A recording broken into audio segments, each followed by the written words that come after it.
pessoal, tudo bem com vocês? Estamos iniciando mais uma vez o nosso programa de aulas Vem Aprender. Agora com as aulas para o 4º e 5º ano do ensino fundamental.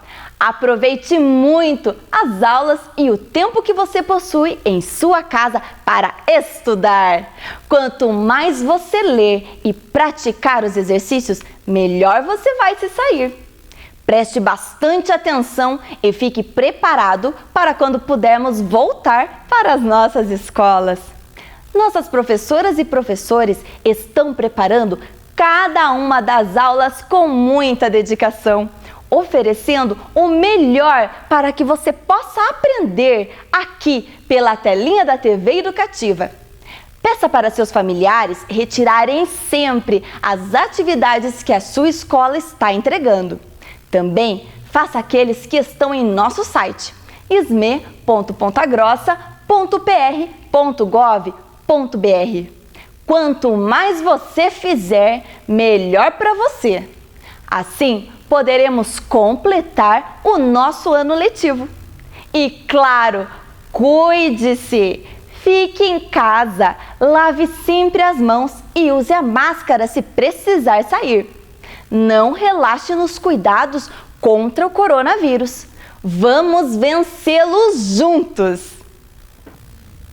Os alunos de nossos CMEs e escolas continuam mostrando pra gente os trabalhos e atividades que estão fazendo em casa. Vamos ver? Olha só as imagens que chegaram pelo nosso número 9165-8345. 9165-8345.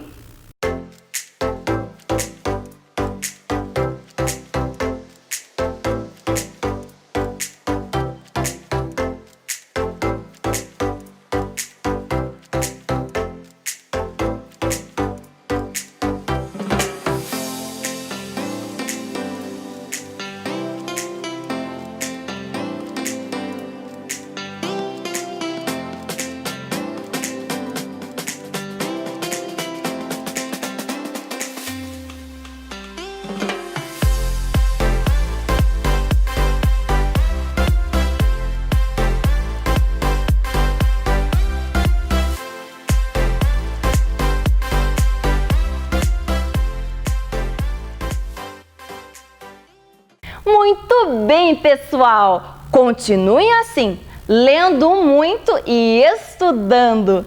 Ler e estudar é o melhor que você pode fazer para passar esse momento de pandemia. Os estudos nos deixam mais inteligentes e com muito mais conhecimento. Agora, a sua sala de aula é aqui, na tela da TV Educativa de Ponta Grossa. Estão preparados? Então, vamos começar! Fique agora com as aulas do 4º e do 5º ano do ensino fundamental. Vem aí, Ciências Humanas. Olá, crianças, tudo bem? Vamos dar início a mais uma aula de Ciências Humanas. Vamos ver qual o objetivo e qual o tema da nossa aula de hoje? Compreender o que são e quais são as principais mesorregiões do Paraná. O tema da nossa aula são os limites e as mesorregiões do estado do Paraná. Então, nós vamos estudar mais uma vez sobre o nosso estado, sobre as principais cidades e sobre as principais características do nosso estado e as suas mesorregiões. Então, vamos relembrar o nosso mapa do estado do Paraná.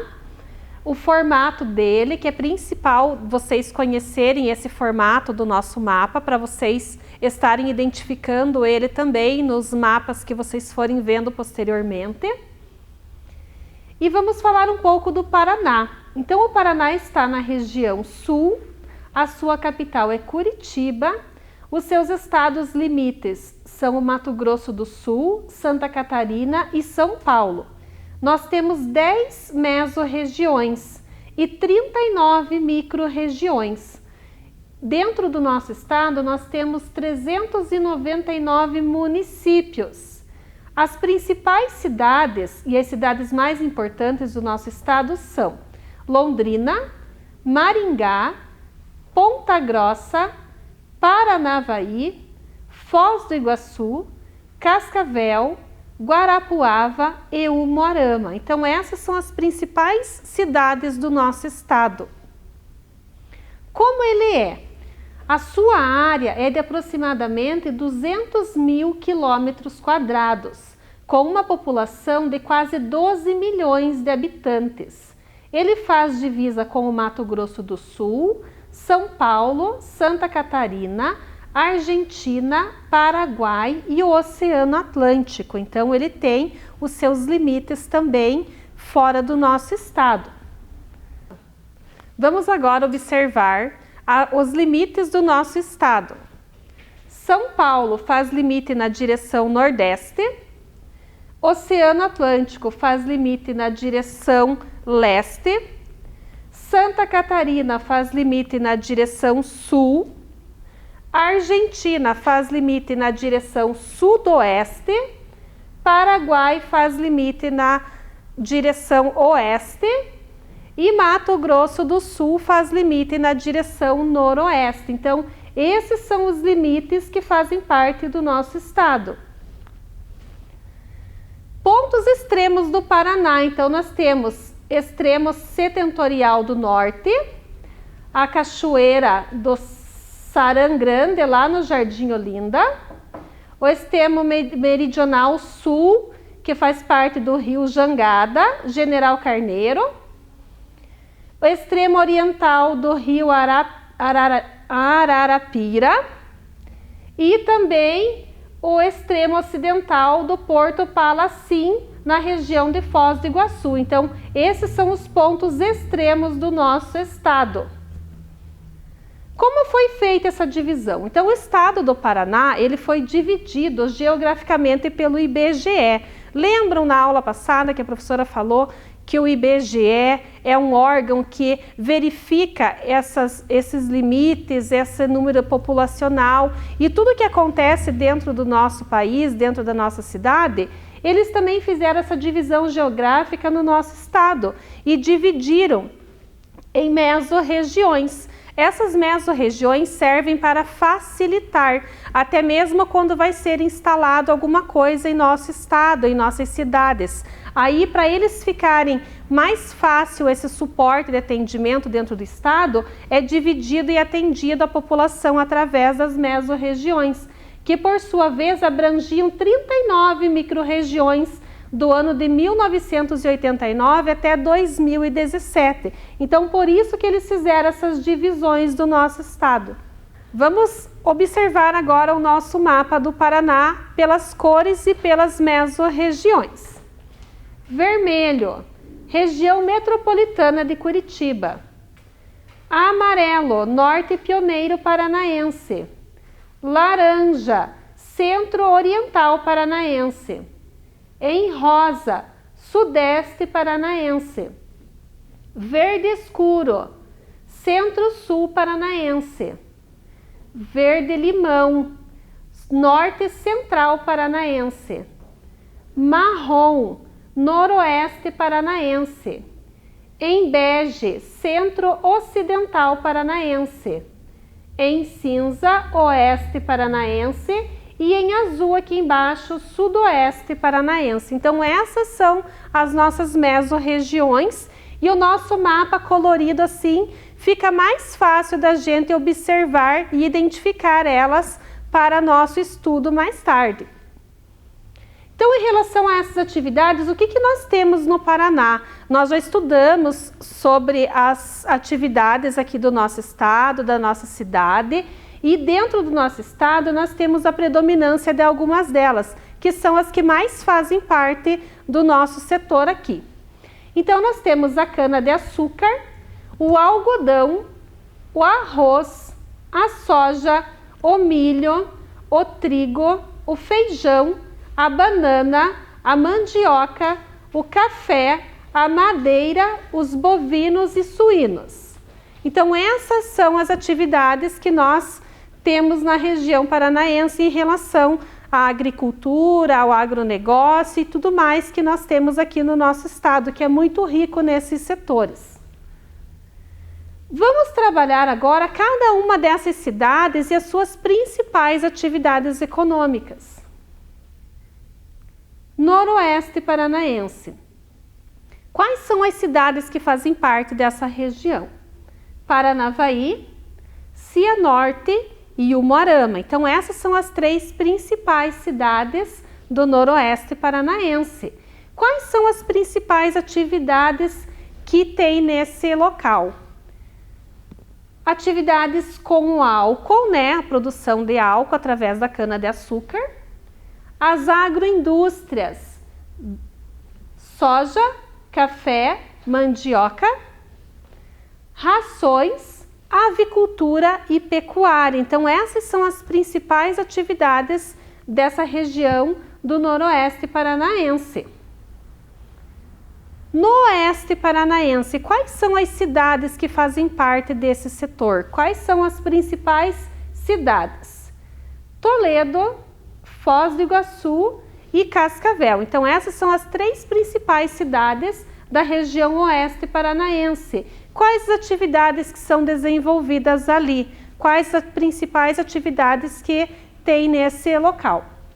A agroindústria, a pecuária, bovina, filetagem de peixe e turismo. Então, é uma região muito rica em turismo, principalmente pelas cataratas do Iguaçu. Na região ocidental paranaense, o que nós temos aqui? As cidades de Campo Mourão e Goiôerê. E quais são as atividades que predominam nessa região? A indústria têxtil e também a indústria moveleira. Então, eles trabalham muito com a construção e fabricação de móveis. Na região norte central paranaense, quais são as principais cidades? Maringá, Apucarana e Londrina. Então, essas são as 3 principais cidades dessa região. Quais são as atividades desenvolvidas nessa região e quais os setores que mais têm predominância nessa região? Então, a indústria têxtil, as indústrias químicas, de produção de metais, borracha e plásticos, aparelhos elétricos, também a indústria moveleira, produção de álcool, algodão, café e seda. Então, essas são as principais atividades desenvolvidas na região norte central paranaense. No norte pioneiro paranaense, quais são as principais cidades? Cornélio Procópio, Jacarezinho e Venceslau Braz. E quais são as atividades desenvolvidas? A produção alimentícia, bebidas e também a produção de álcool, do etanol. Também tem bastante cana-de-açúcar plantada nessa região. Na região sudoeste paranaense, quais são as principais cidades? Francisco Beltrão e Pato Branco. Quais são as atividades desenvolvidas nessa região que tem maior predominância? A indústria alimentícia, bebidas, vestuário, indústria de máquinas e equipamentos de informática, telecomunicações, fumo, pecuária e avicultura. Então, nessas cidades, nesses locais aqui na região sudoeste, o que predomina são esse tipo de produção e esse tipo de indústria. Então, são essas atividades desenvolvidas nesse local. Na região centro-sul paranaense, quais são as principais cidades desse local? Palmas, Guarapuava e Pitanga. E quais são as atividades que são desenvolvidas nesse local? As indústrias de madeira, de fumo, pecuária. Pecuária com predominância na parte de bovino e leite, então na produção de carnes e de leite. No centro-oriental paranaense, as principais cidades são... Então aqui nós temos também a nossa cidade de Ponta Grossa, que é uma cidade bem desenvolvida e uma cidade que faz parte do nosso centro-oriental paranaense, além de Telêmaco Borba e Jaguariaíva. E as principais atividades nesse local é a indústria da madeira e do mobiliário, a indústria de máquinas e equipamentos, as indústrias alimentícias, de bebida e também papel, porque em Telêmaco Borba tem muita produção de papel. No sudeste paranaense, quais são as principais cidades? União da Vitória, Irati e São Mateus do Sul. Então essas são as 3 principais cidades dessa região. Quais são as atividades que mais predominam nesse local? Indústria química e de fósforos, aparelhos elétricos e também a produção madeireira. Então assim é uma produção muito grande nesse local. Dentro dessas mesorregiões, nós também temos a região metropolitana de Curitiba. E a região metropolitana de Curitiba tem várias cidades, então é uma região bem extensa e bem grande. Nós vamos observar depois as principais cidades da região metropolitana de Curitiba. São várias, mas dentre elas tem as principais. Quais são as atividades que predominam na região metropolitana de Curitiba? Então nós temos predominantemente a produção industrial, né? Ou seja, diversas indústrias nessa região, os serviços que fazem parte também dos setores, né? Médicos, dentistas, tudo aquilo que faz parte, professores, as escolas que também são partes de serviços que fazem parte da região metropolitana, o comércio em geral e também a agropecuária. Então, são serviços que têm essa predominância nessa região metropolitana de Curitiba. Quais são essas atividades desenvolvidas? Então, nesses setores que nós acabamos de ver, tem diversas atividades. Vamos observar quais são elas. Indústrias de aparelhos elétricos, indústrias automobilísticas, alimentícia e bebidas, indústrias de papel, borracha e plásticos, indústria petroquímica, a indústria têxtil, madeireiras, fumo, minerais não metálicos e também a porcelana. Então, na entrada de Curitiba, ali em Campo Largo, nós temos bastante locais onde eles trabalham muito com porcelanas, com a produção de louças. Então, é o local onde tem bastante visitação em relação a esse tipo de comércio lá. Quais são as principais cidades da região metropolitana de Curitiba? Então, eu separei apenas algumas. Vocês viram que essa região é uma região muito ampla. Então, a professora separou apenas algumas. A Lapa, muitas escolas já fizeram visitas e passeios na Lapa. Curitiba também, nós já fizemos muitos passeios com os 5º anos das escolas municipais em Curitiba. São José dos Pinhais, onde tem o Aeroporto Internacional Afonso Pena, que faz parte também da região metropolitana. Campo Largo, aqui aparecendo as indústrias lá e as fábricas de porcelana. E também a região de Araucária. Então, essas são as principais cidades da região metropolitana de Curitiba. Quais são as principais cidades e os pontos turísticos do Paraná? Então, além das mesorregiões, que são 10, a professora trouxe para vocês também as principais cidades e apenas um ponto turístico de cada uma delas, porque são vários, então não tem como a gente trabalhar todos, porque o nosso tempo acaba sendo curto. Vamos observar quais são essas cidades. Cidade de Londrina. A professora trouxe o Lago de Londrina. Maringá, o Odi Parque. Ponta Grossa, o nosso Parque de Vila Velha, que é um ponto turístico muito bonito da nossa cidade. Paranavaí, Foz do Iguaçu e Cascavel. Museu de Paranavaí.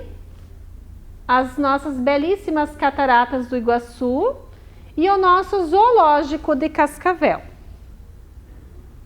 Guarapuava e Umuarama. Então, em Guarapuava eu trouxe o Parque do Lago, que é muito famoso, uma região muito fria nessa época do ano. Então, é um local muito bonito para visitação. E em Umuarama nós trouxemos uma curiosidade, que lá também tem uma Torre Eiffel.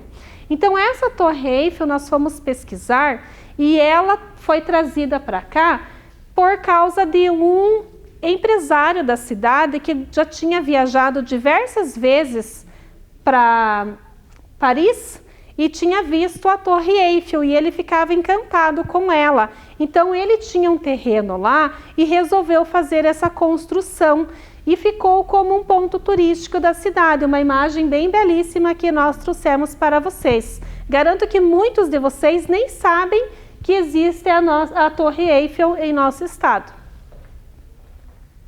Em relação às belezas do Paraná, então eu trouxe sim um poema da Pepita de Oliveira para nós lermos. Então vamos prestar atenção na leitura? O que me encanta? Seus pinheirais majestosos. Seu nome é de grande significado e de uma beleza infindável, motivado pelos grandes rios, onde tudo é digno de ser registrado, afixado em murais e livros. Suas histórias são de asseio, saúde, moral e requinte. Quem não gostaria de fazer parte dessa terra que, entre tantos acontecimentos, o de estabilidade e desenvolvimento é o que impera? Faço parte da fronteira. É você, terra escolhida, o estado do Paraná.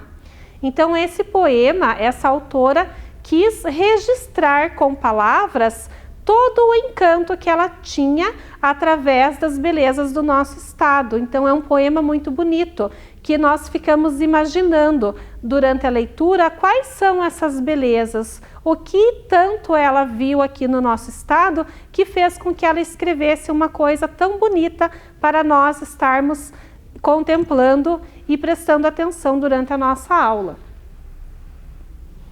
Então aqui mais uma imagem da nossa cidade, do nosso estado, que faz parte muita do nosso estado, que é o nosso pinheiro, a nossa araucária. Então a nossa árvore que contempla o nosso estado é a araucária. Então é uma imagem muito bonita também para nós estarmos observando.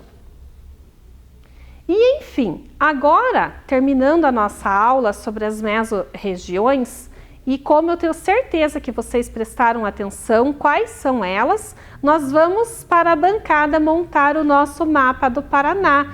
É um mapa bem difícil, vocês viram que é uma parte bem complicada da nossa geografia do Paraná. Mas tenho certeza que eu vou contar com a ajuda dos nossos alunos também e nós vamos montar durante a aula o nosso mapa. Então agora nós vamos começar a montar o nosso mapa. Vamos começar pelos limites. Lá pelo papelzinho, aonde está São Paulo. Então, São Paulo faz parte do limite nordeste.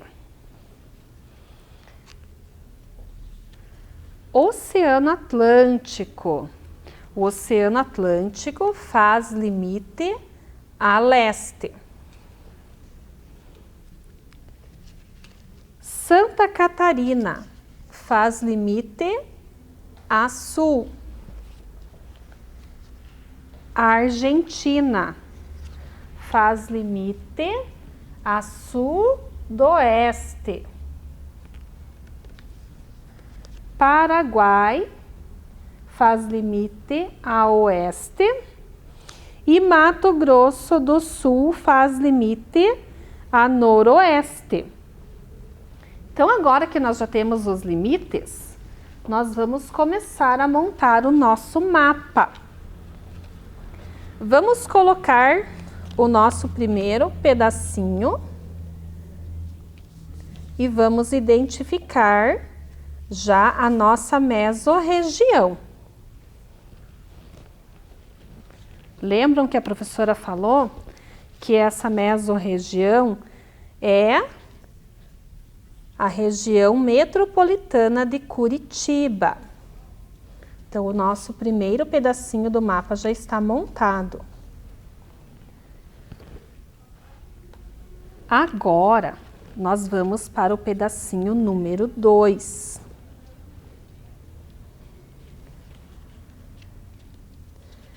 Ele não vai ficar bem encaixadinho, porque senão não seria um quebra-cabeça, né, gente? Então, nós vamos montar ele E nós só vamos conseguir enxergar ele depois de pronto. Então, esse é o nosso pedacinho número 2. E esse pedacinho número 2 faz parte do Centro Ocidental Paranaense, que está em laranja. Vamos para o pedacinho número 3.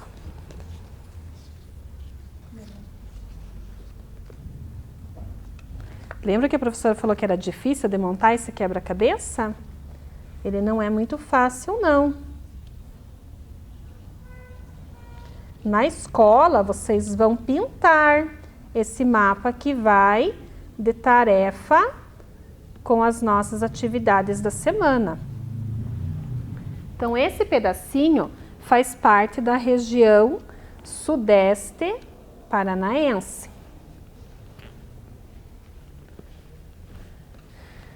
Agora, nós vamos para o pedacinho número 4.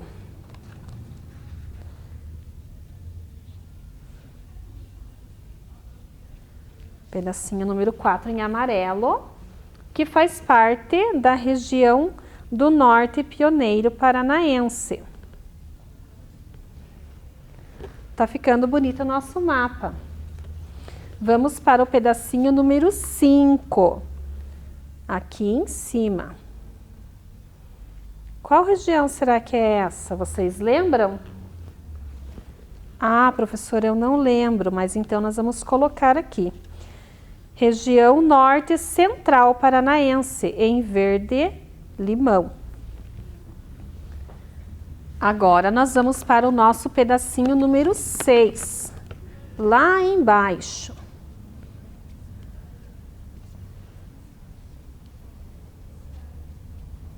Em verde mais escuro, que faz parte da região Centro-Sul Paranaense. Lembrem que são 10 mesorregiões. Pedacinho número 7, em azul, aqui embaixo. Essa mesorregião é a sudoeste paranaense. Mais um pedacinho, estamos quase terminando o nosso quebra-cabeça. Pedacinho número 8.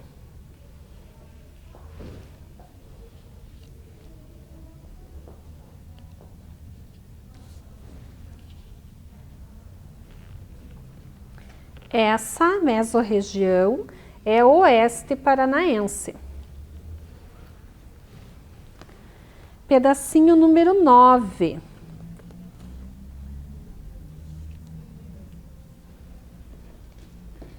Centro Oriental Paranaense. Ufa, agora chegamos no final do nosso mapa. Pedacinho número 10.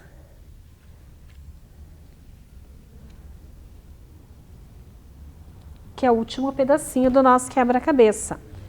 Então, essa mesorregião é o noroeste paranaense. Então, aqui nós temos o nosso mapa do Paraná, com as nossas 10 mesorregiões, e o Paraná faz parte do nosso país, que é o Brasil.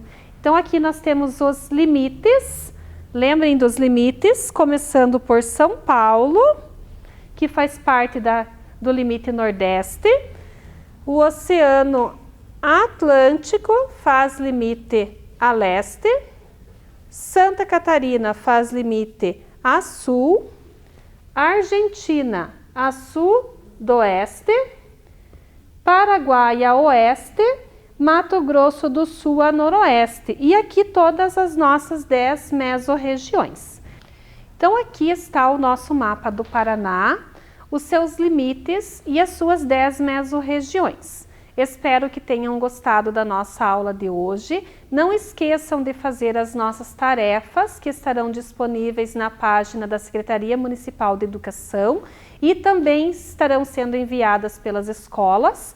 Caprichem na pintura do mapa e podem mandar para a gente as fotos do mapinha de vocês pintados, tá ok? Um abraço da professora Luana, um abraço para os meus alunos da Escola Plauto e até a próxima aula. Tchau, tchau! Vem aí, Ciências da Natureza. Olá, alunos do 4º e 5º ano. Tudo bem com vocês? Prontos para mais uma aula de Ciências da Natureza?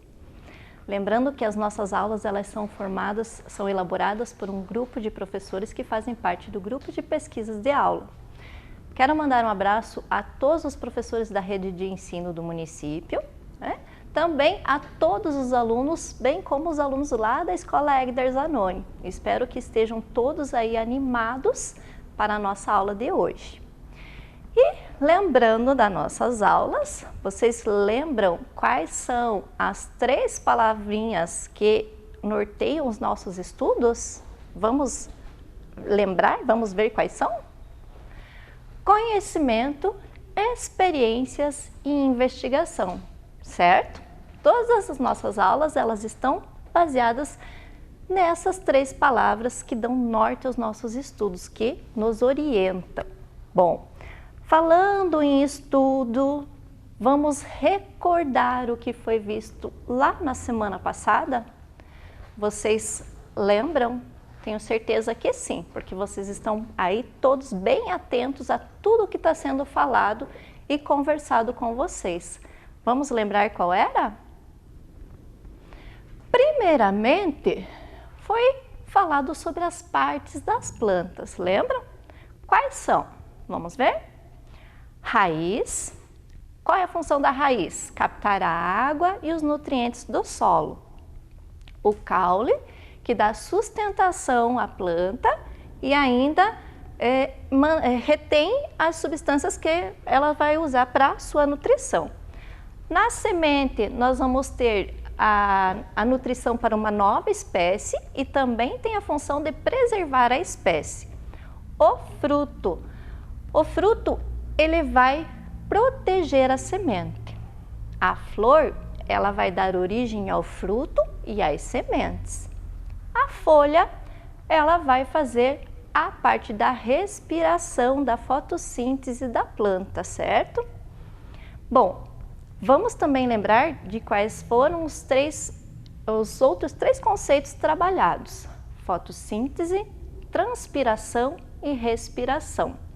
Bom, vamos lembrar aqui que com a energia do sol, a planta realiza a fotossíntese, onde ela vai fazer a troca gasosa com o ar, com a atmosfera, né? Também nesse processo, para que ocorra esse processo de fotossíntese, a raiz, lembram lá da função da raiz? Vai trazer a água e os nutrientes da terra para que esse processo aconteça. Nesse processo todo, a planta, ela vai fazer a transpiração, que é quando ela solta gotículas de água, certo? Às vezes nós não conseguimos observar porque essas gotículas elas acabam evaporando antes que nós possamos observar. E a respiração, quando ela faz essa troca, ela capta o gás carbônico, retém o carbono e devolve o oxigênio, certo?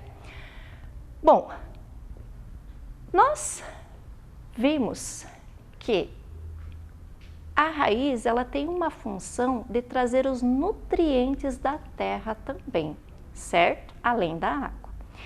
E esses nutrientes, quem será que forma?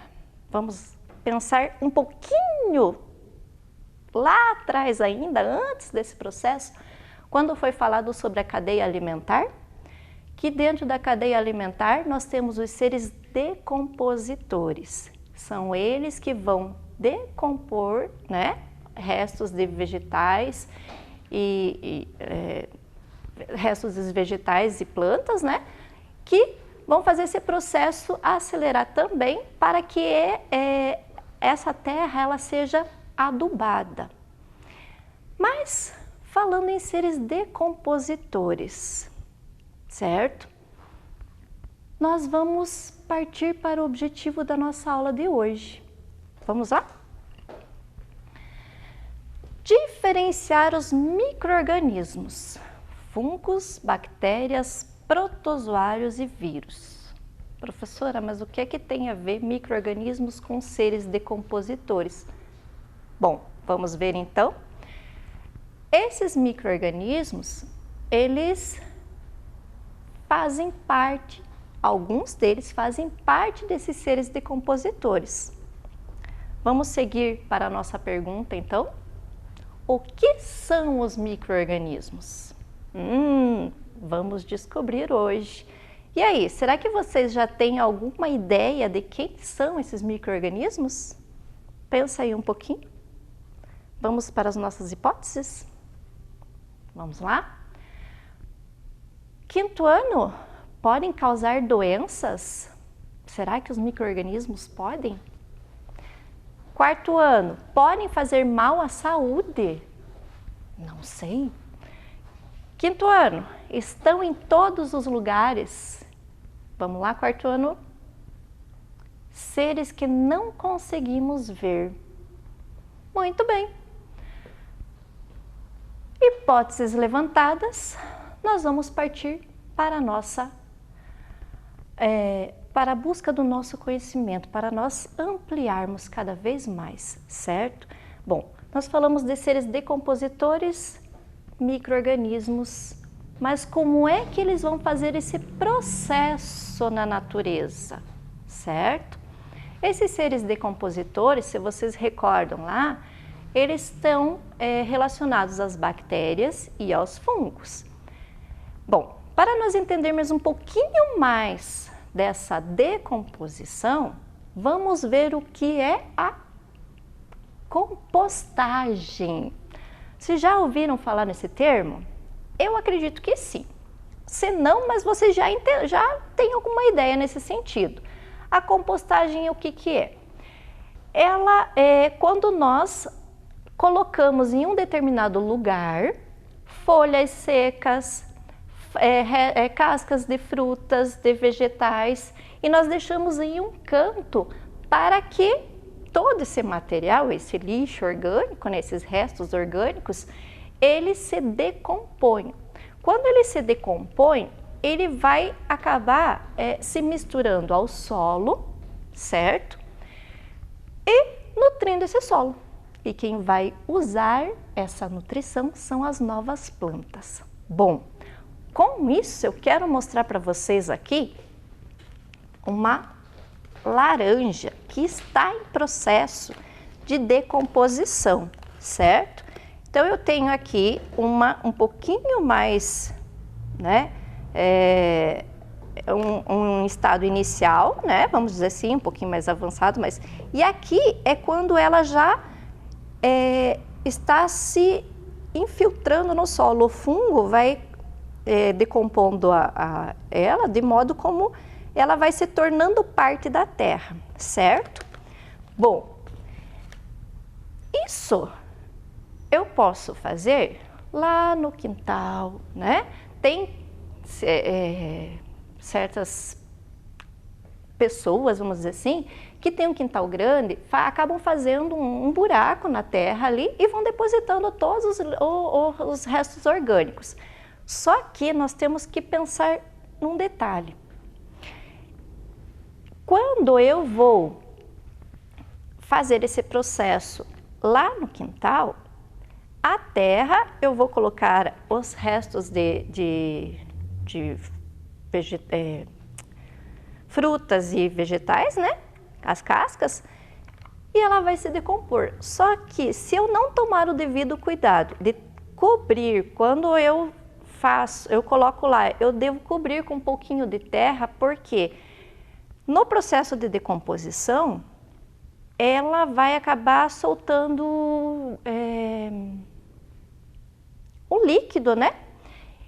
Que esse líquido, se vocês recordam, já foi conversado com vocês, ele se chama chorume, certo? E esse líquido ele vai se infiltrar. À medida que ele vai se infiltrando, à medida que vai sendo soltado esse líquido, ele também vai sendo liberado um certo cheiro, e esse cheiro ele pode atrair insetos e animais indesejáveis. Então, por isso que nós temos, mesmo quando é feito lá no quintal, nós temos que ter esse cuidado de sempre cobrir com terra para que não aconteçam esses pequenos contratempos, né? Mas nós vamos ver também que se eu não tenho quintal na minha casa, eu posso fazer uma composteira. Aí que o cuidado vai ter que ser redobrado, porque essa composteira vai ficar dentro da nossa casa. Tenho que manter ela em local ventilado, principalmente. Aqui eu tenho um exemplo que ele é feito em garrafa PET. Então vocês podem verificar que tem uma garrafa cortada, ela é bem vedada aqui quando eu faço a acoplagem de uma na outra, certo? Para que esse líquido vai escorrer aqui e se não tiver vedado, ele vai soltar o cheiro, certo? Então, eu tenho aqui areia, terra, cascas. Aqui ele diz que está triturado, mas eu posso colocar a casca inteira, porque ela vai se decompor. Aqui o processo vai ser um pouquinho mais rápido, certo? Folhas e terra. Uma meia para cobrir, porque ela precisa do ar para que esse micro-organismo possa fazer essa decomposição, certo? Deixa ela no cantinho, mas sempre bem cuidado, sempre bem vedado, para que não aconteça de atrair insetos para dentro de casa, certo? Então, a composteira em casa, ela precisa ter mais cuidado, certo? Bom, e o que é que nós podemos colocar nessa composteira? Primeiramente, aqui no meu exemplo, eu tenho, se vocês podem observar, eu tenho folhas secas e casca de batata, né? Batatinha, certo? No nosso caso aqui, no nosso exemplo, nós podemos colocar todos os tipos de casca de verduras, legumes, aquele sachêzinho do chá, a borra de café também vai contribuir para essa composteira. São itens essenciais que podem auxiliar nesse processo. O que não devemos, ou melhor, colocar com moderação, restos de comida não são aconselháveis, porque ela vai fazer o resíduo dela é diferente do que as cascas, né? E o que não pode pôr de jeito nenhum? Carne, óleo, gordura, né? Fezes de animais ou papel higiênico e temperos muito fortes, porque eles vão soltar um cheiro muito forte e que não vai ser nada legal nós termos uma composteira em casa desse tipo, porque vai atrair muito inseto, certo? Bom, mas até aqui nós falamos um pouquinho, nós conseguimos entender um pouquinho sobre os micro-organismos. Quem faz esse processo nas composteiras? Os fungos principalmente, né? E alguns tipos de bactérias. Mas quem são esses micro-organismos? Bom, nós conseguimos vê-los? Não, nem sempre. Tem alguns tipos que sim, mas na maioria não, certo? Então, esses micro-organismos, eles estão em todos os lugares, certo? Quando que nós vamos conseguir percebê-los? Quando eles entrarem em contato com uma superfície ou com outro organismo e agirem sobre eles, certo? Do contrário, nós não vamos conseguir percebê-los. Nós só vamos ter a certeza de que eles estão ali quando eles estiverem em contato com uma superfície ou outro organismo. Muito bem. E como é que eu posso verificá-lo?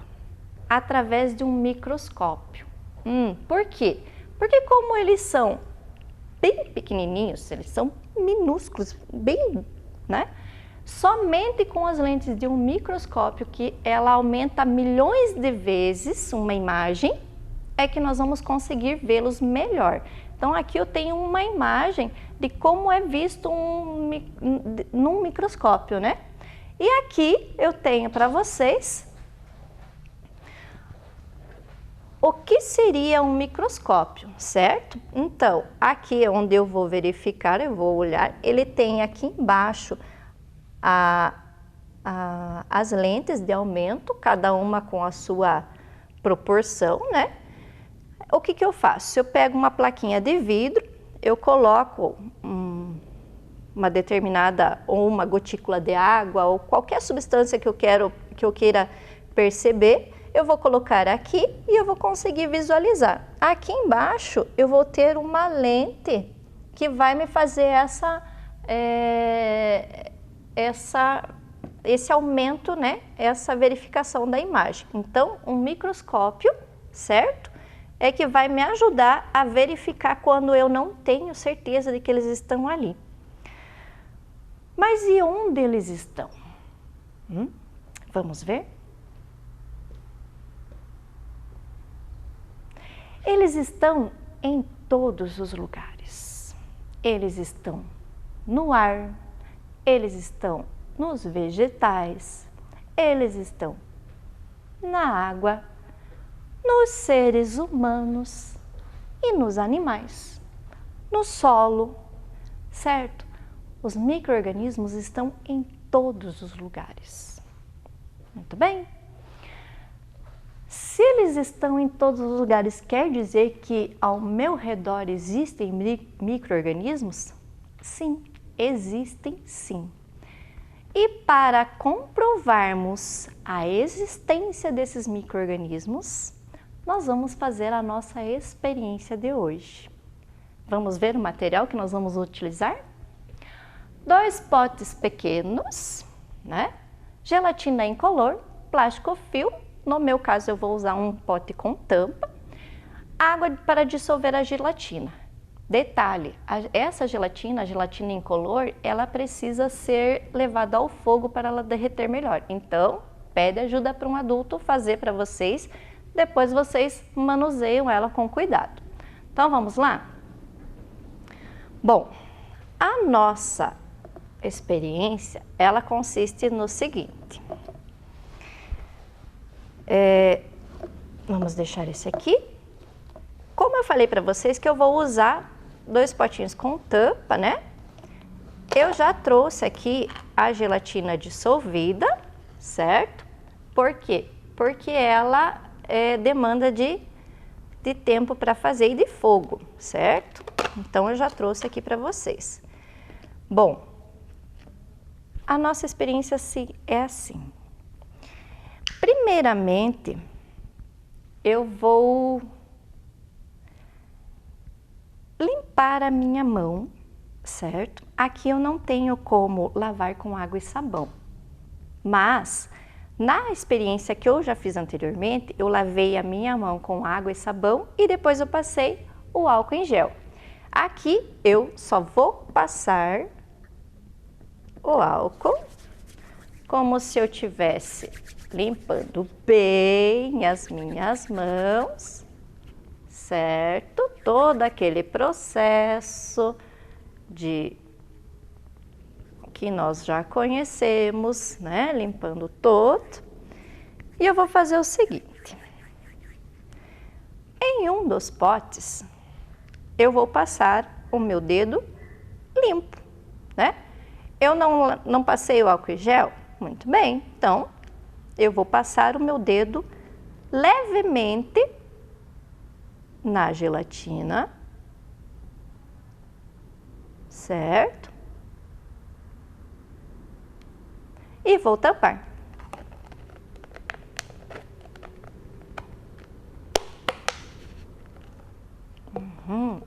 Aqui eu vou escrever em cima desse pote. Eu vou etiquetá-lo porque para eu saber qual foi que eu usei. Então, mão limpa, certo? Então, aqui eu passei a minha mão limpa. Agora eu vou sujar a minha mão. No meu espaço, eu entendo que o local mais sujo que eu tenho aqui é o chão. Então, eu vou sujar o meu dedo no chão, tá? Então, eu vou passar o meu dedo no chão.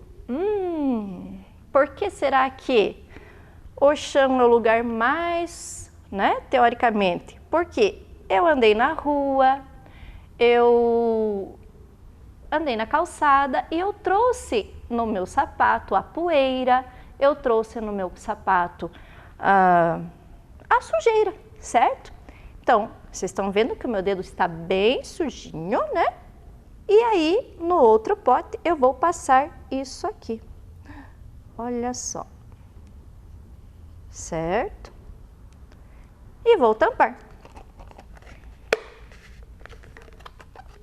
Agora eu vou limpar a minha mão para eu conseguir seguir a minha aula. A nossa aula, né? Novamente eu vou etiquetar, vou colocar aqui, vou identificar esse meu pote como mão suja. Bom, pessoal, é assim. Como eu vou fazer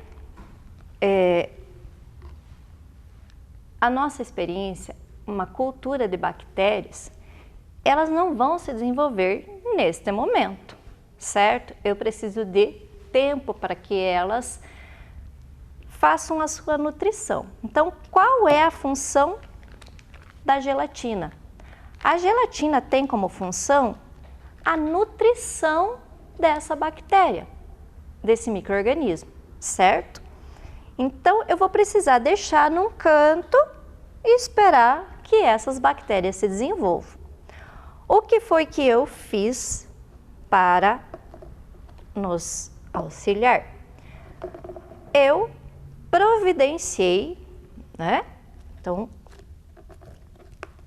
a mesma experiência, só que eu fiz com um tempinho maior. Então, olha lá, essa aqui é a gelatina que foi feita com a mão limpa, certo? Aqui eu coloquei o plástico filme, também para vedar bem, e vamos ver o que aconteceu. Nossa, professora, mas apareceram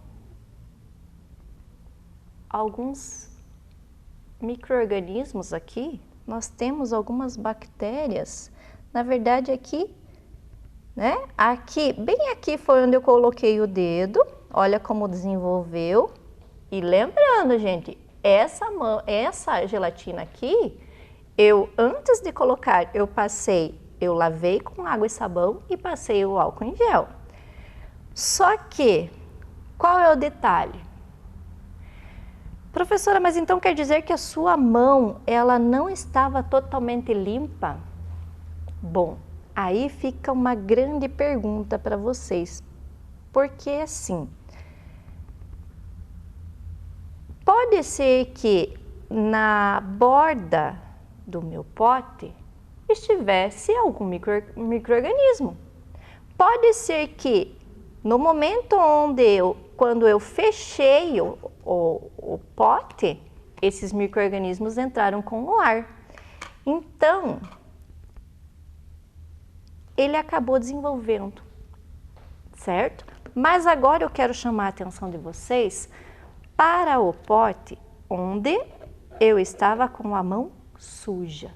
Vamos ver o que aconteceu aqui?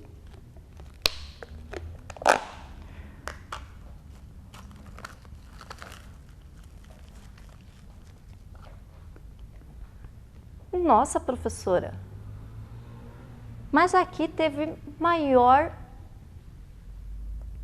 teve um aumento muito grande. Exatamente, gente. Então, eu quero que vocês prestem bem atenção nesses dois detalhes. Mesmo mantendo uma higiene adequada, eu ainda estou em contato com os micro-organismos. Mas qual é a diferença?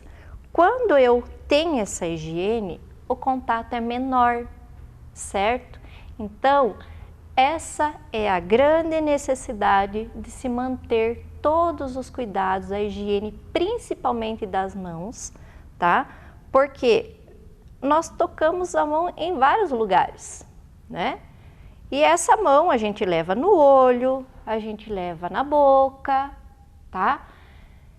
E nós não sabemos o quanto a nossa mão está contaminada, né? Ou seja, que tem micro-organismos nela, certo?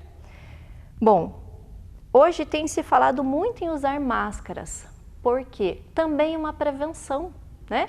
Com a máscara, nós acabamos evitando de levar essa mão na boca, principalmente. Então, nós diminuímos ainda mais a chance de esses micro-organismos entrarem no nosso corpo, certo?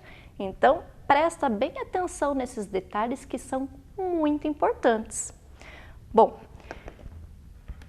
essas duas gelatinas que eu fiz agora, na próxima semana, elas vão estar na aula para que vocês possam perceber o que vai acontecer com elas, certo?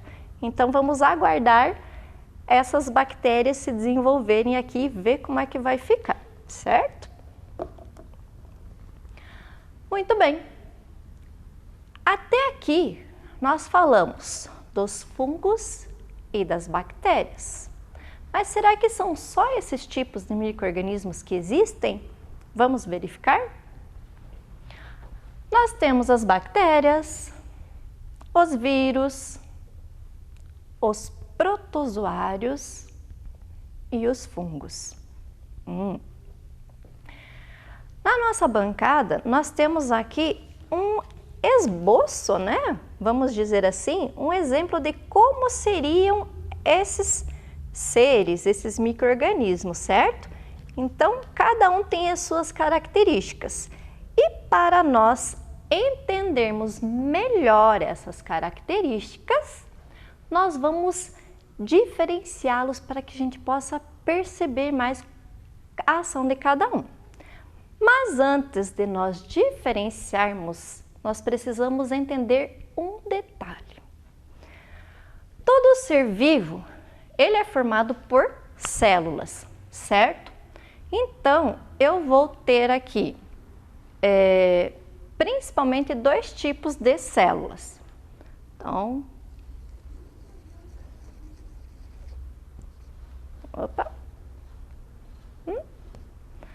a célula eucarionte, que ela acontece como? Ela tem uma membrana, certo? Dentro dessa membrana existem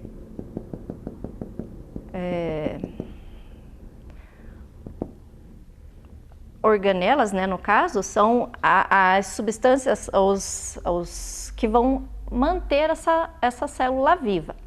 E dentro ainda nós vamos ter uma outra membrana que é onde vai estar o núcleo. Esse núcleo é o que? São as características dessa célula, certo? Então, essa membrana aqui, ela vai diferenciar um ser eucarionte, uma célula eucarionte, de um procarionte.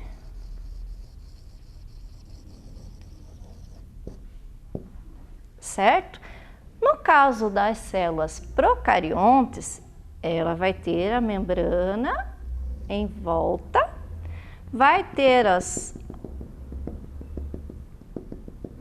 organelas que vão manter essa célula viva, né, que vão fazer a nutrição dela, mas o núcleo não tem a membrana que envolve, ou seja, ela está aqui no meio, certo? Muito bem. E aí, com essa situação, nós vamos entender um pouquinho mais dessa diferença. Então, nós vamos fazer aqui. Nós vamos colocar as bactérias. Opa! Nós vamos colocar os vírus, nós vamos colocar os protozoários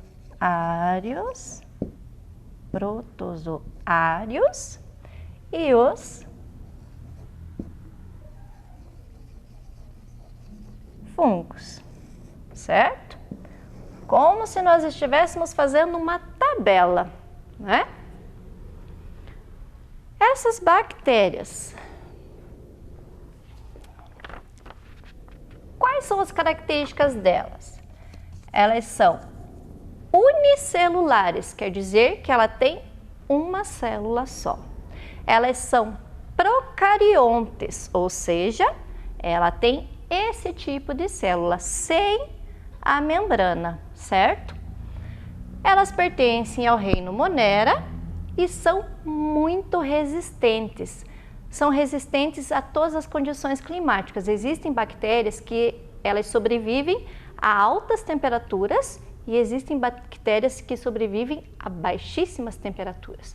Como é o caso lá na geladeira, quando nós temos algum alimento que é deixado lá, né, é esquecido lá no potinho, quando a gente vai ver, quando nós vamos verificar, ela criou bactérias. Mas mesmo dentro da geladeira? Sim, mesmo dentro da geladeira, então as bactérias são resistentes a qualquer tipo de temperatura, certo?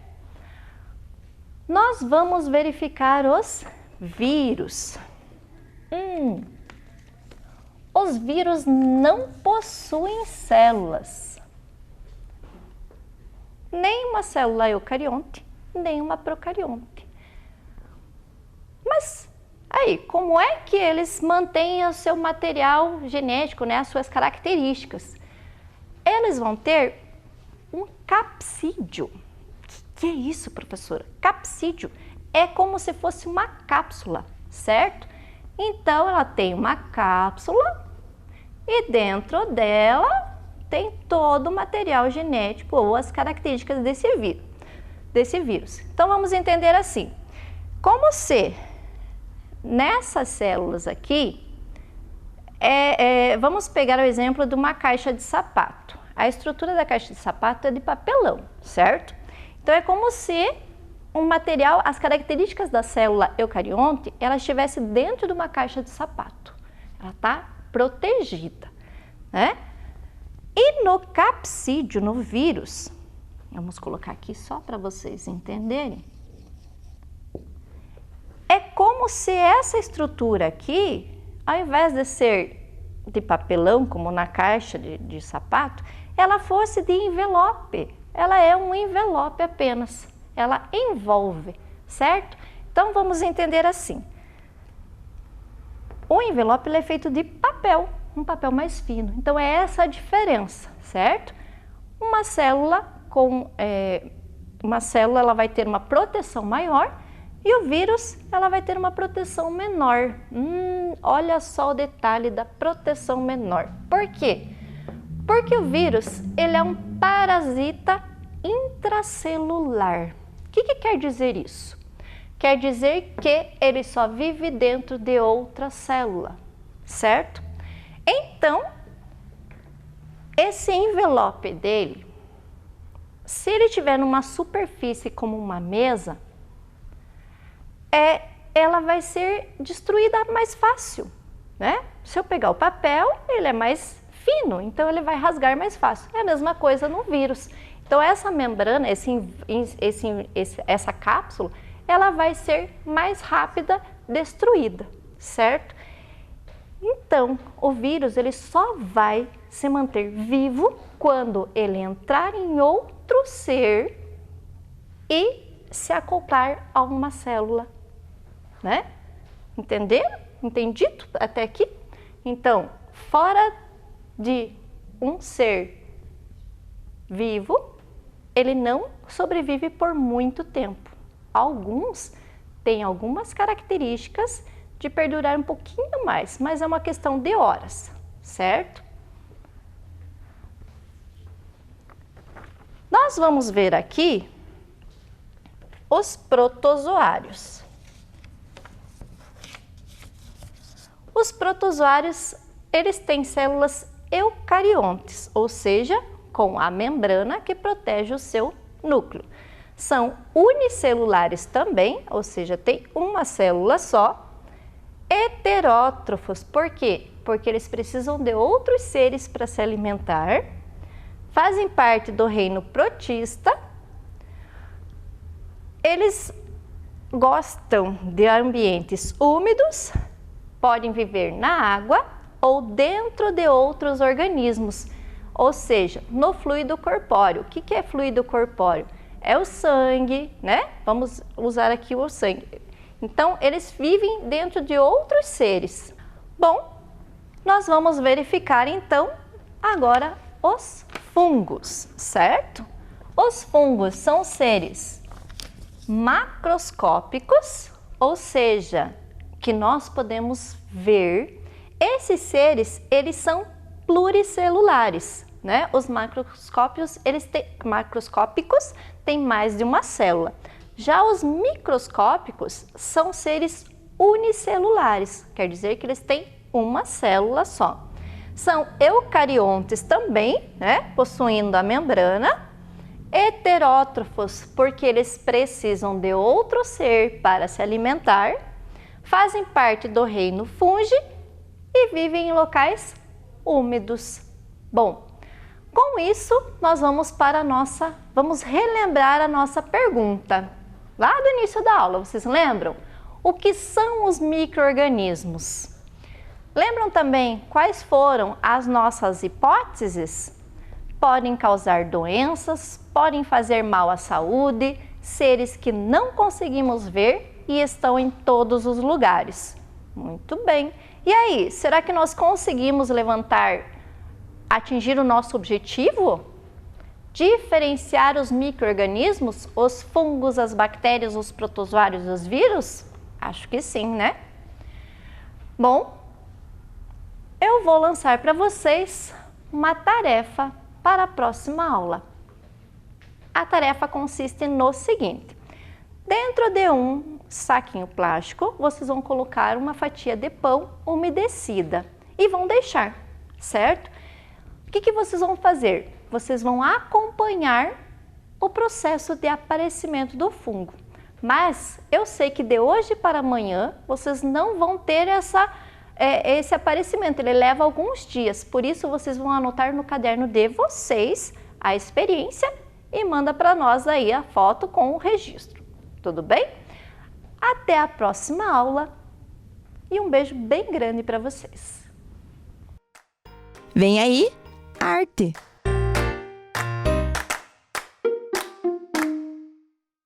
Olá, crianças! Tudo bem?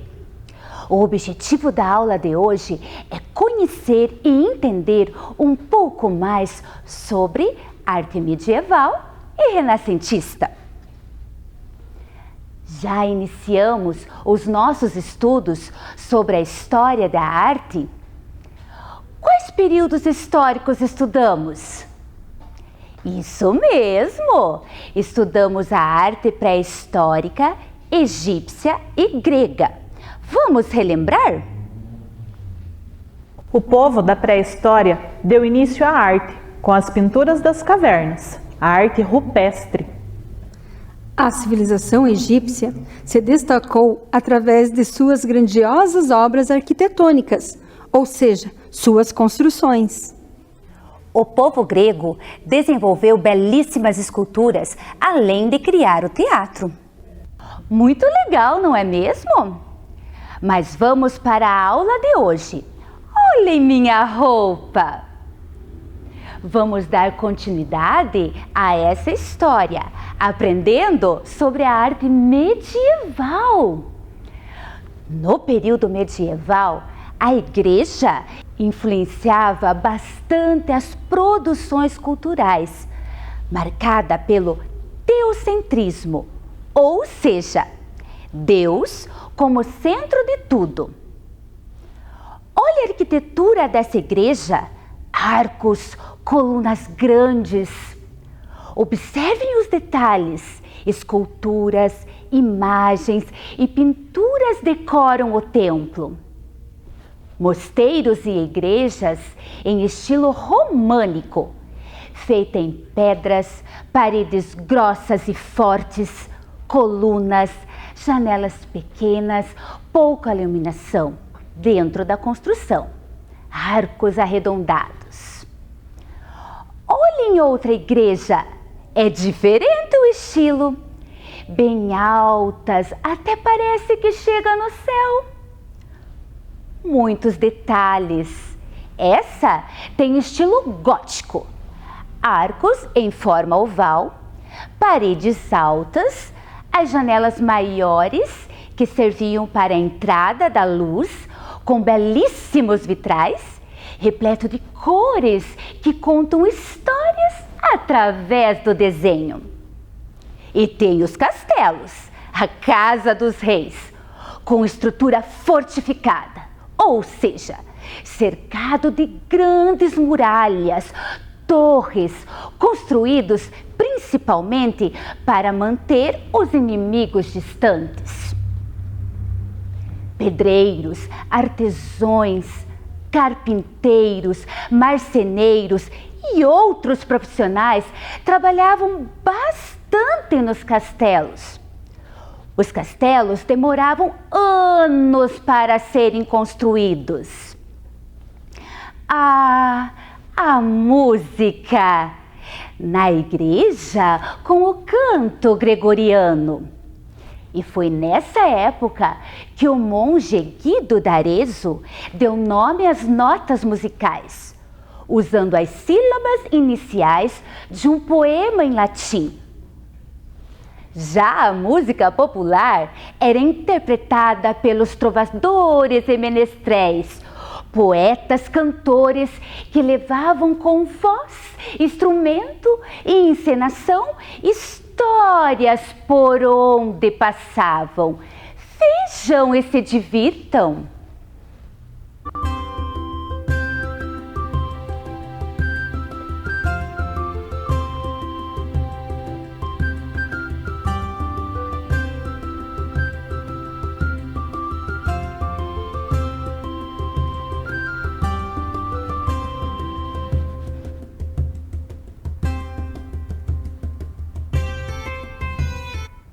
A dança medieval era muito comum, tanto nos palácios como no campo.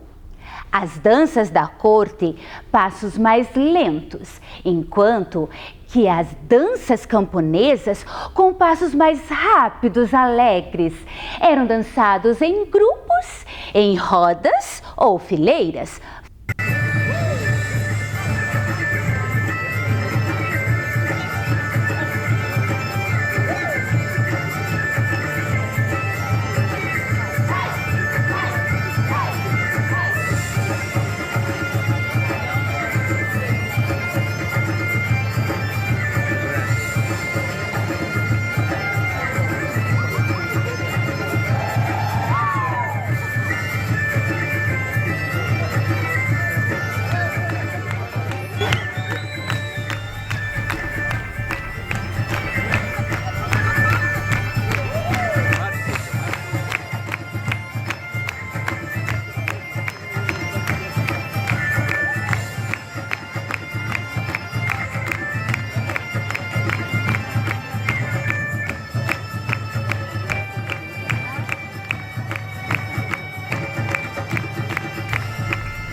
Teatro. Sua origem está ligada às celebrações religiosas. Mais tarde, o teatro foi se adaptando às mudanças e contando histórias sobre a vida, o dia a dia, os costumes. As encenações eram realizadas dentro das igrejas e em lugares ao ar livre, nas ruas, praças. Quantas coisas aprendemos! Vamos revisar? A arte era fortemente influenciada pela igreja. As igrejas eram as principais principais construções arquitetônicas juntamente com os castelos. Os vitrais eram lindos e coloridos e iluminavam o interior das igrejas. Nesse período foi dado o nome às notas musicais, a dança entre nobres e camponeses. O teatro contava histórias sobre o dia a dia das pessoas daquela época. Como é bom aprender com o passado para entender o presente, não é mesmo? Agora vamos avançar um pouquinho na história e conhecer outro período histórico. Olá, tudo bem com vocês? Eu sou a professora Tatiana da Escola Egder Zanoni e estou aqui para darmos continuidade à nossa aula sobre a história da arte. Vejam só como eu estou vestida. Seria esta roupa de uma princesa? Ou de uma rainha, talvez? O que vocês acham? Eu estou vestida assim para demonstrar o traje da época em que vamos conhecer hoje. As mulheres usavam vestidos com bastante volume nas saias e nas mangas, e algumas tinham até joias pregadas à roupa. Dá uma olhadinha também em como era a roupa dos homens. Quanto luxo, não é mesmo? Este período é chamado de Renascimento. Foi um momento da história onde ocorreram muitas transformações no modo de vida e no pensamento humano. Neste momento, a religião deixa de ser o tema principal na vida, na arte, e o homem assume o centro de tudo.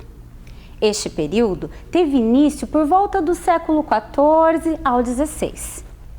Neste momento, as pinturas ganham um grande destaque e um alto nível de realismo.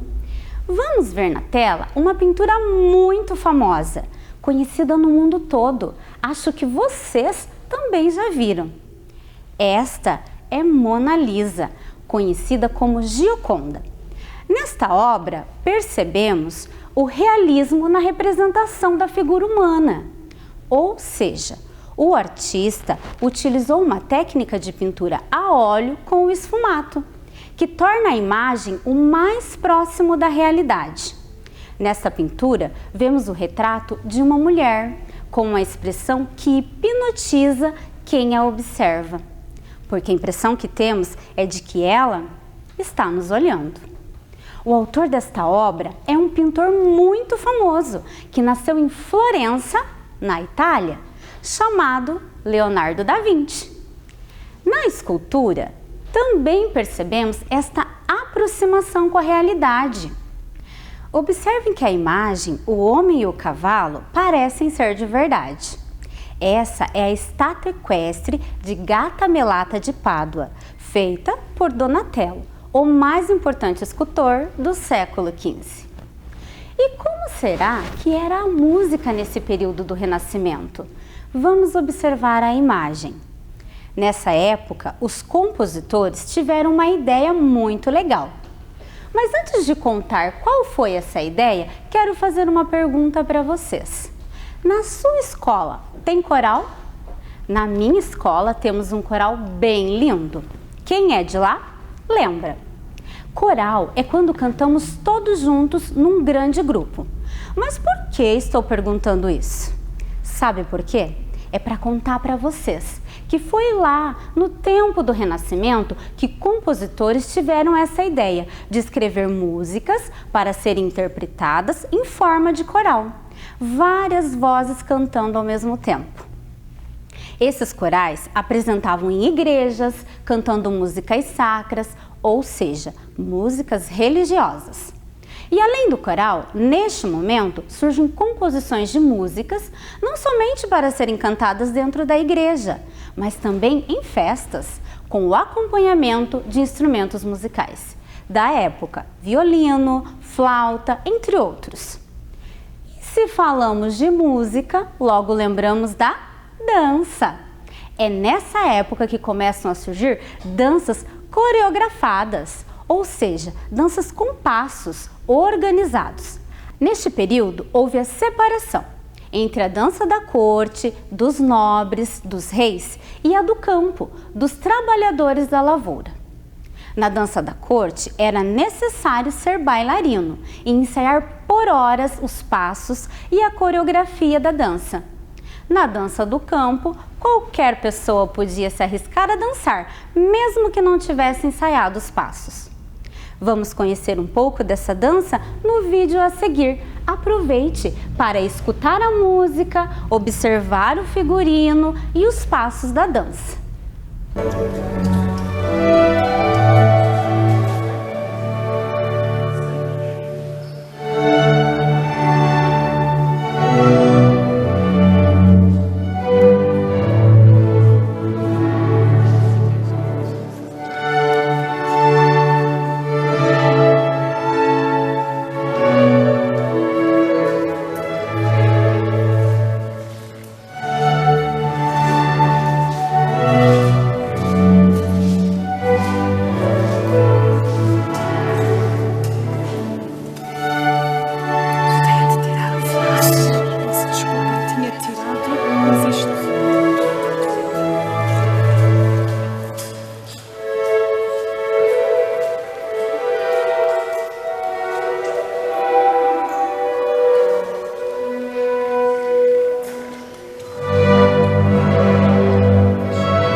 Muito bem, gostaram? Observaram a roupa? A forma de dançar? Era deste jeito. E agora, para terminar, vamos observar esta imagem. Reconheceram este lugar? É um teatro, o lugar onde acontecem apresentações de peças teatrais. No período do Renascimento, as peças de teatro deixam de ser somente religiosas e passam a tratar de temas do dia a dia, de forma mais popular. Um dos nomes que mais representa este período, com suas diversas obras interpretadas nas peças teatrais, é William Shakespeare, com um pensamento reflexivo sobre a vida, o amor e a morte. Uma das obras conhecidas de Shakespeare é Romeu e Julieta, que conta uma história de um amor impossível. Vamos ver o que aprendemos sobre a arte renascentista hoje? A arte passou a ser influenciada pelas vivências dos homens e não pela igreja, como explicado pela professora Kelly. Uma das pinturas mais importantes do mundo surgiu neste período, a Mona Lisa, de Leonardo da Vinci. As esculturas buscavam representar a realidade. Nessa época, surgiram composições importantes para o canto coral. As danças passam a ser coreografadas. E o teatro foi popularizado, ou seja, aconteciam em praças, ruas, em todos os lugares.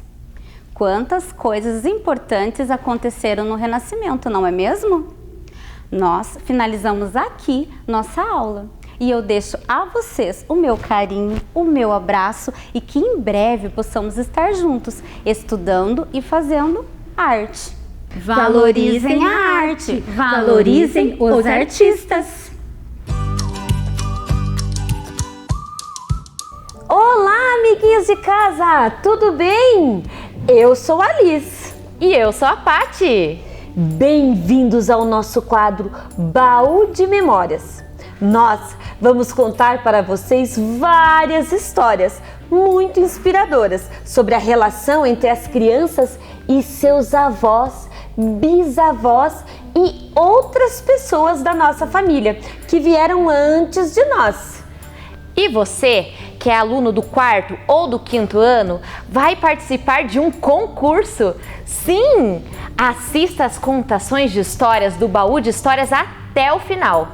Depois, você vai escrever um texto do seu jeito, contando uma memória, uma lembrança ou uma situação vivida por você, seu avô, sua avó ou bisa e biso. Pode ainda nos contar uma história que eles viveram. Liga para eles, conversa com os familiares e coloca essas memórias no papel. Você deverá escrever esse texto na folha em que a escola estará entregando aos seus pais ou responsáveis e devolver na escola até o dia 17 de julho, sexta-feira. As professoras irão selecionar um texto para representar a sua escola e vários textos vão fazer parte de um livro digital com a sua participação. E aí, amiguinhos, vamos lá! Conte para nós a sua história. Quem sabe a gente não conta ela aqui também? Baú de Memórias!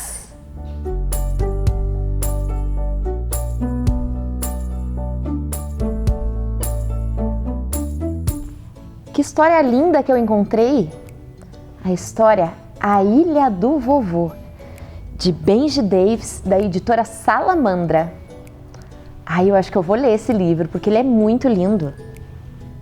A casa do vovô fica no fundo do quintal do Cid, do outro lado do portão, bem atrás de uma árvore enorme. Cid pode entrar lá a hora que ele quiser, porque a chave o vovô deixa embaixo de uma pedra. Mas um dia, o Cid entrou na casa do vovô e ele não estava em lugar nenhum que ele começava a estar. E o Cid começou a procurar. Vovô! Vovô! Cadê você, vovô? Quando o garoto estava já indo embora, ele ouviu. Ei, você está aí? Era o vovô. Tem uma coisa que eu quero muito te mostrar. Cid subiu a escada com cuidado. Era a primeira vez que ele estava no sótão. De repente, o vovô foi até o fundo do sótão e puxou o papel de parede. Apareceu uma grande porta de metal. Você primeiro, Cid, disse ele. Cid então virou a maçaneta. Clank! E entrou naquela porta misteriosa.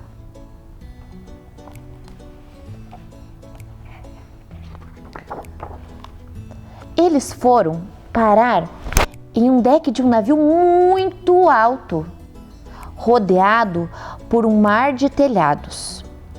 O vovô puxou a alça e o navio fez fom! Apitou o navio e começou a deslizar suavemente para frente.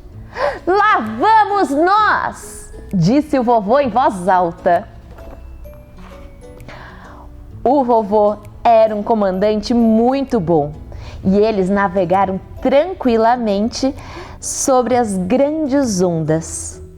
Milha após milha, só mar e céu, céu e mar, até que finalmente um pontinho apareceu lá no horizonte.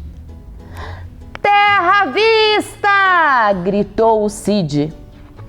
Eles jogaram a âncora e pegaram um bote para alcançar a praia. Vovô, não é melhor o senhor levar a sua bengala? Não, acho que eu não vou precisar, não.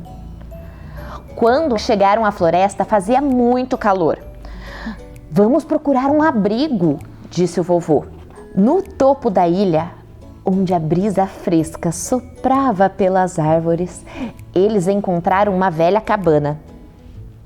Tinha muita coisa para arrumar, mas com um pouco de ajuda, eles deixaram tudo em ordem. Avô e neto exploraram cada cantinho da ilha e sempre se surpreendiam com as suas descobertas maravilhosas. Era o melhor lugar do mundo. Cid desejava ficar ali para sempre com o seu avô, mas ele sabia que logo chegaria a hora de partir. Sabe, Cid, eu preciso te contar uma coisa, disse o vovô. Você sabe, é que eu tô pensando em ficar aqui na ilha. Ah, disse o Cid, mas você não vai se sentir sozinho? Não, acho que não vou não. E o vovô sorriu e mostrou todos os animais ao redor, toda a vida na ilha. Antes de embarcar, Cid abraçou o seu avô, uma última vez. Ia sentir muita saudade. Todos vieram se despedir, os animais da floresta. Desbravando o mar, o navio voltou fazendo muito barulho e agitando as ondas. A viagem pareceu bem mais longa sem o vovô, mas Cid conduziu o navio em segurança até chegar à sua casa. Na manhã seguinte, o garoto voltou à casa do seu avô. Tudo permanecia exatamente igual. Só o vovô não estava mais lá. No sótão, muito silêncio. A grande porta de metal havia desaparecido. Na verdade, não havia nenhum sinal de que um dia ela tivesse existido. Cid ouviu um barulhinho na janela e ficou curioso. Lá na beirada, ele encontrou um envelope. Com cuidado, ele o abriu. Era uma foto do vovô. Esse livro ele é muito especial, porque ele fala um pouquinho sobre essa relação do avô com o seu neto. Foi muito gostoso de ler ele e essa experiência é muito importante da convivência entre os avós e os seus netinhos. Chegamos ao final de mais um programa de aulas Vem Aprender. Agora, pegue as atividades enviadas pela sua escola e estude. Baixe também os exercícios que estão no nosso site isme.pontagrossa.pr.gov.br. Para assistir novamente este programa, basta acessar a página da Secretaria de Educação de Ponta Grossa no Facebook ou no YouTube. Pratique as experiências, os exercícios de matemática, escreva e leia muito, muito mesmo. Todas as aulas possuem atividades de leitura e exercícios para você ter cada vez mais conhecimento. Já sabe, não deixe esse coronavírus atrapalhar os seus estudos. Também envie para nós o que você está lendo e estudando. Nosso número você já conhece, é o 9165-8345, 9165-8345. Faça o seu vídeo ou foto e mande para nós. Obrigada pela sua companhia e até o próximo programa. Tchau!